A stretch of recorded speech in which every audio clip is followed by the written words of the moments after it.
Hello बच्चों, welcome to my academy. बच्चों यहाँ पर आपके सामने क्वेश्चन है और देखिए क्वेश्चन में क्या बोला जा रहा है।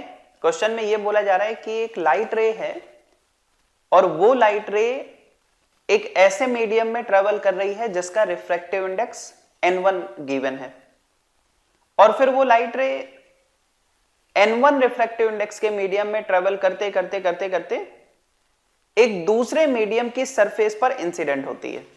यानी कि पहले किस में ट्रेवल कर रही है, n1 रिफ्रैक्टिव इंडेक्स के मीडियम में, और फिर वो किसी दूसरे मीडियम जिसका रिफ्रैक्टिव इंडेक्स n2 है उसकी सरफेस पर इंसिडेंट होती है। अब बच्चों एक बात समझना, लाइट किसी भी सरफेस पर इंसिडेंट हो, ठीक है, उसका कुछ पार्ट, क्योंकि लाइट क्या है, एनर्जी है, तो बच्चों एनर्जी किसी भी सरफेस पर इंसिडेंट होगी, आप खुद से ये चीज समझ सकते हो कि कुछ पार्ट उसका रिफ्लेक्ट होगा, यानी कि कुछ एनर्जी रिफ्लेक्ट होगी और कुछ एनर्जी दूसरे मीडियम में ट्रांसमिट हो जाएगी, जिसको आप बोल सकते हो रिफ्रैक्ट होगी। ठीक है, तो ऐसा मत समझना कि केवल रिफ्लेक्शन होगा या फिर केवल रिफ्रैक्शन होगा, ये दोनों ही प्रोसेस एक साथ होते हैं। ठीक है, जैसे मान लीजिए बच्चों की सनलाइट है और वाटर की सरफेस पर इंसिडेंट हो रही है।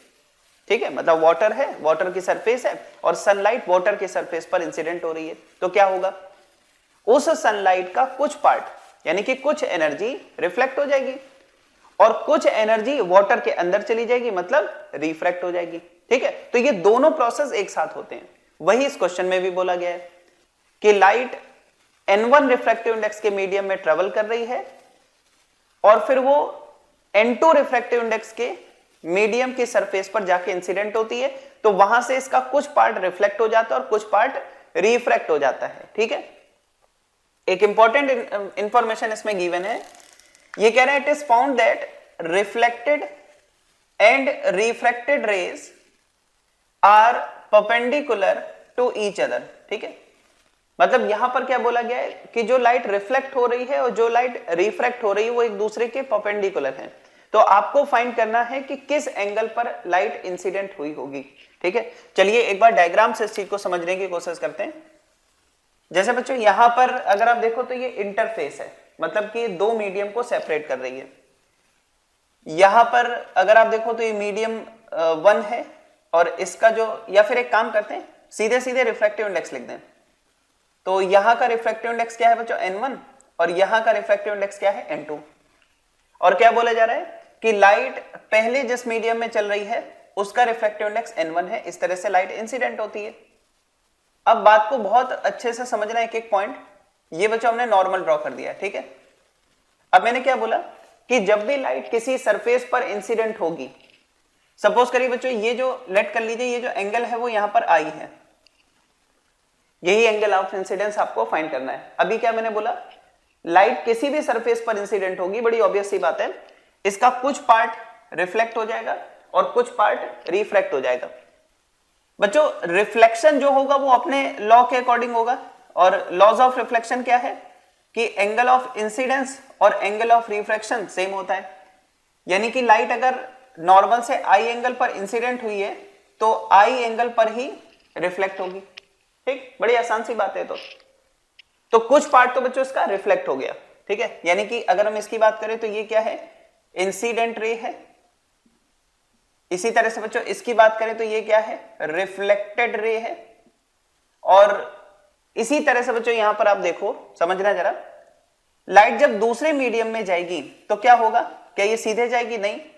मान लीजिए बच्चों ये लाइट कुछ ऐसे चली गई, ठीक है, ऐसे चली गई, तो ये बच्चों यहां पर क्या है, रिफ्रैक्टेड रे है, रिफ्रैक्टेड रे है। अब क्या बोला गया यहां पर, यहां बोला गया है कि अगर रिफ्लेक्टेड रे और रिफ्रैक्टेड रे एक दूसरे के परपेंडिकुलर है, मतलब कि देखने में नहीं लग रहा है, उस पर मत जाइए, लेकिन यहां पर बोला गया है दोनों एक दूसरे के परपेंडिकुलर है। तो बच्चों अगर रिफ्लेक्टेड रे और रिफ्रैक्टेड एक दूसरे के ऑर्थोगोनल हो या परपेंडिकुलर हो तो आपको बताना है एंगल ऑफ इंसिडेंस क्या होगा। एक काम करते हैं, इस एंगल को बच्चों हम यहां पर आर लेट कर लेते हैं, एंगल ऑफ रिफ्रैक्शन। अब करना क्या है वो देखो, सबसे पहले तो बच्चों एक ज्योमेट्री आपको दिख रही है, यहां पर जा देखिए, ये एंगल आई है, फिर उसके बाद ये एंगल 90 है और ये आर है। तो अगर हम आई प्लस 90 प्लस आर, ये तीनों एंगल ऐड कर दें तो ये किसके इक्वल होगा 180। आप ये देखो I प्लस 90 प्लस आर है ना, ये तीनों एंगल ऐड कर दें तो ये कितना हो जाएगा 180। तो I plus 90 plus r is equal to 180, यानी कि बच्चों I और R का जो सम है वो क्या है 90 के इक्वल है। I और R का सम क्या है 90 के इक्वल है। अच्छा, अब इसी तरह से बच्चों एक स्टेप और आगे बढ़िए। I और R में क्या रिलेशन है, देखो आप स्नेल्स लॉ यूज कर लो। तो बच्चों स्नेल्स लॉ यहीं पर मैं लिख देता हूं, ठीक है। ऐसे देखिए बच्चों, स्नेल्स लॉ क्या कहता है, स्नेल्स लॉ ये कहता है कि रिफ्रैक्टिव इंडेक्स और साइन थीटा इनका जो प्रोडक्ट है वो मीडियम चेंज होने पर चेंज नहीं होगा। मतलब मीडियम 1 में देखें तो यहां पर क्या होगा बच्चों n1 साइन आई इस तरह से, और मीडियम 2 में देखें तो n2 साइन आर, मीडियम 2 में देखें तो n2 साइन आर। ये दोनों बच्चों यहां पर हम इक्वेट कर सकते हैं, ठीक है। तो एक रिलेशन आपके पास ये आ गया।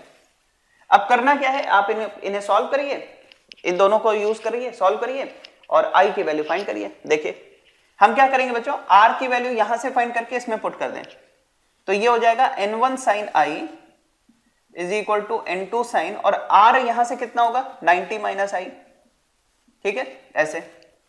तो ये हो गया बच्चों n1 sine I is equal to n2। अब साइन 90 माइनस I बच्चों करेंगे तो क्या आ जाएगा cos I आ जाएगा। भाई साइन 90 माइनस थीटा क्या होता है cos थीटा होता है, वही लिख दीजिए। अब जरा देखो साइन I और cos I, तो बच्चों cos I को इधर लेके आ जाए तो ये tan I हो जाएगा और ये क्या आ जाएगा n2 बाय n1, या फिर I कितना हो जाएगा tan inverse n2 bye n1, ठीक है ये हो जाएगा tan inverse n2 bye n1। बच्चों काफी इंपॉर्टेंट रिजल्ट है। इसके आगे मतलब ऐसे ऐसे टॉपिक्स आएंगे जिसमें इसका डायरेक्ट यूज होगा, ठीक है। तो ये रिजल्ट मतलब क्वेश्चन तो है ही, मतलब एक स्टैंडर्ड भी है, इसको आपको याद भी रखना है, ठीक है। बहुत आसान सा स्टैंडर्ड है। क्या है कि अगर कोई लाइट किसी इंटरफेस पर इंसिडेंट होती है, ऐसी इंटरफेस जो दो मीडियम को सेपरेट कर रही हो n1 n2, ठीक है, और लाइट n1 से n2 में जा रही हो, मतलब पहले किस में थी n1 में, अब किस में जा रही है n2 में। तो बच्चों रिफ्लेक्टेड लाइट और रिफ्रैक्टेड लाइट एक दूसरे के परपेंडिकुलर होंगे कब, जब एंगल ऑफ इंसिडेंस क्या हो tan inverse n2 bye n1। n2 bye n1 मतलब बाद वाला मीडियम डिवाइडेड बाय पहले वाला मीडियम, ठीक है, ऐसा आप दिमाग में रख सकते हो।